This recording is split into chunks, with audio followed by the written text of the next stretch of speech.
Well, I know I have shown you from a distance my old, what I call my pig pen. This is a place where I used to raise pigs, and I'm talking probably 40 years ago. And I'll walk you through it. I've already done a lot of tear out. What I'm doing now is I'm making it a place where I can store some farm implements or gasoline, diesel, something like that. Because it's got a concrete floor in it.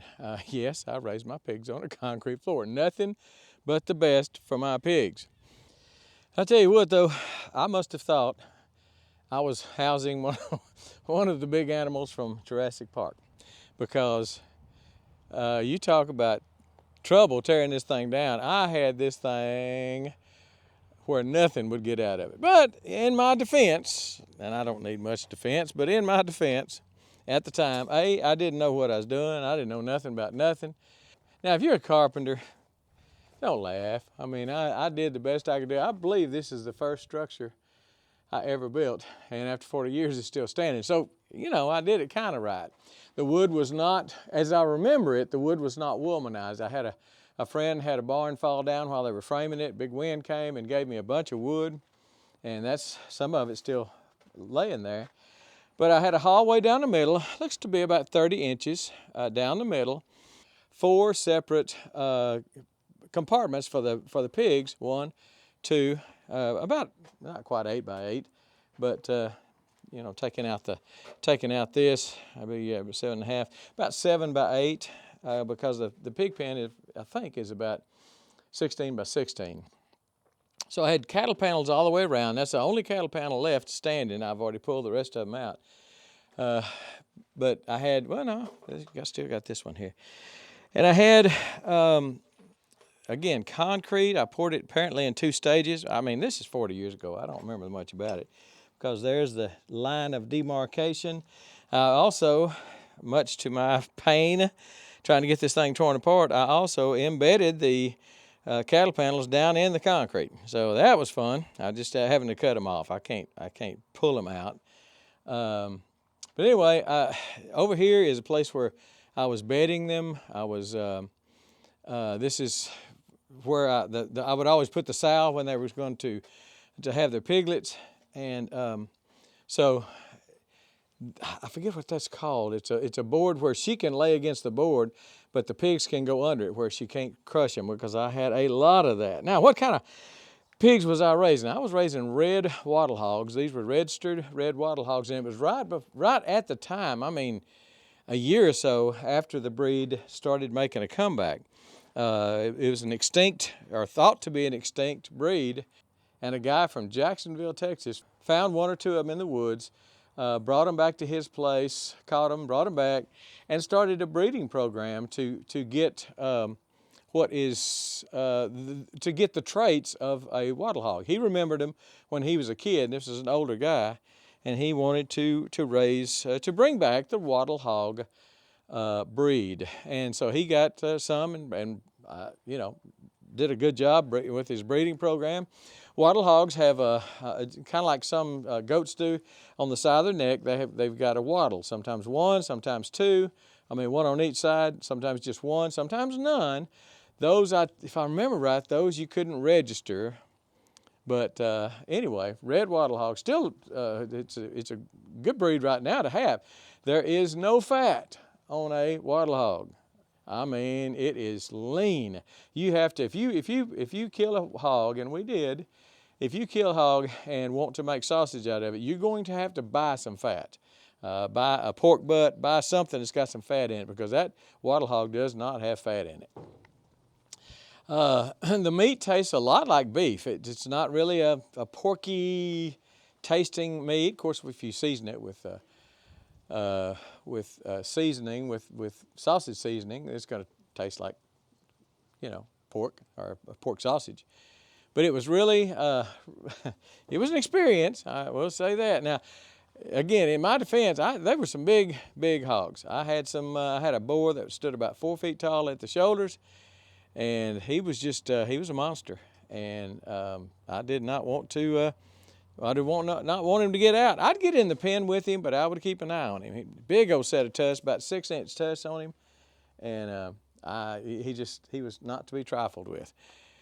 And then I had 2 or 3 sows. Let me show you how I had it set up, because it really was a nice setup. I mean, it worked well.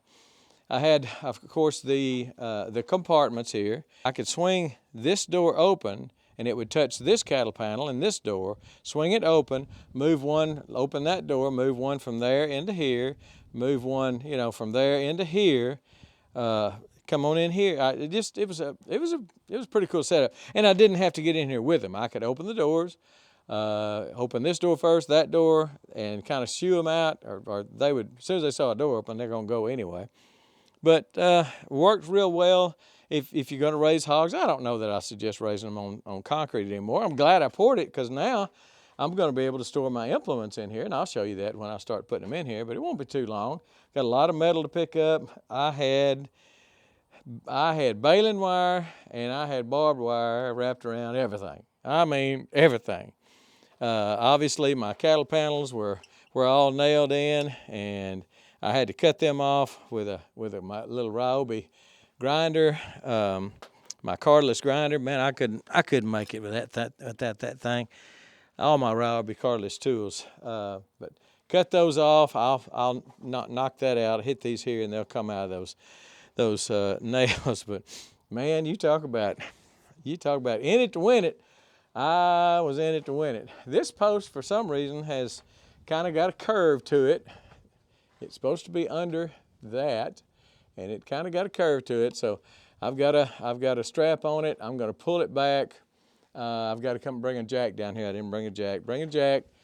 Jack this up just a little bit, about 1/4 of an inch, and then I'll pull that in. Then I'll put some brackets on it, keep that in the right place. I don't know how much longer this has got. This shed, the roof, extremely rusty. Got to be careful, because I got some stuff laying down here with nails in it. I'm making a pile with nails and a pile without nails. Pile without nails goes in the burn pile. The pile with nails will get burnt special, because I don't burn anything with nails in it as a general rule. But you can see it's, the tin on the roof. Now that's 40-year-old tin. That's when they used to make good tin, because it's still in good shape. It's just rusty as heck, but it's still in great shape. It's thick. I mean, the tin you get now is nothing. That's, it's twice as thick as what you get now. It really is. But again, I didn't know what I was doing when I built it, but it's here 40 years later. So it's doing a pretty good job, I guess. And it'll house some tools probably till I'm gone. We'll see, maybe not. So this was a little barricade that I put in, and it's just a little triangle shaped area where the piglets could run into. Could get up under there. Mama starts to lay down. She's not going to squash them. They're going to run under there. And in the wintertime, the cold wintertime, I would put a heat light. I had water down here, had power down here. There's part of my electric wires right there, draping down everywhere. It's just going to take me a while to clean it up. Again, I'll probably store some gas in here, some diesel in here. I don't know what I'm going to do with it yet, but we got treasures, we got stuff. And it'll come in handy. Trying to make it where I can back in from this direction. I can come in from that direction. Now that's my pond. That is the dam or the hill, the bank of the pond coming up right there. But I could still come down in here if I had to. I'm gonna probably leave that cattle panel on right there, simply because I think it may be the only thing holding this thing together. After removing all these cattle panels, I thought, oh my gosh, what are you doing? This thing may die on you. It may collapse, and it might. There is an eagle. That is an eagle.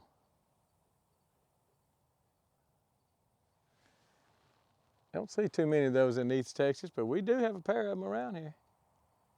I'm glad I got that on camera for you.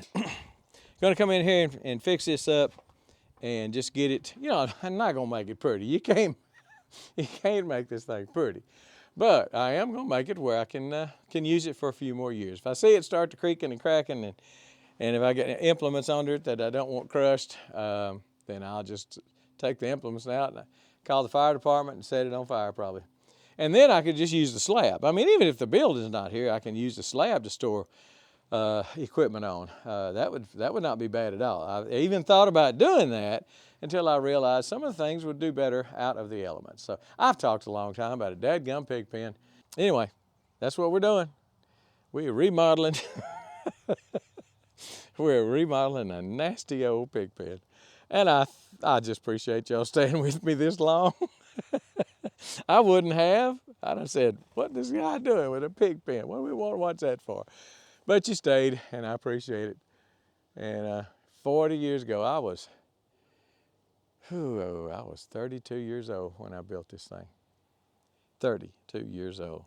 And I got to admit, I kind of got misty looking at some of this stuff that I did so long ago, trying to, tear down something, this little wire I put up, and why did I do this? And, you start thinking about stuff. You get a little older and you start thinking about stuff you did when you was young. And I don't know, I just got a little emotional about it.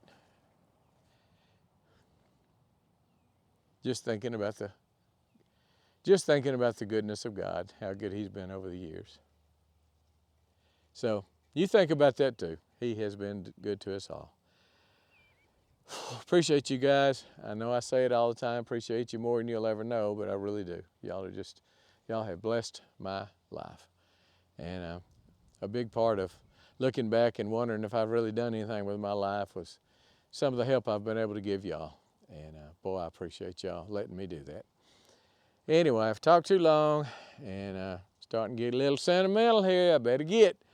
So we're gone.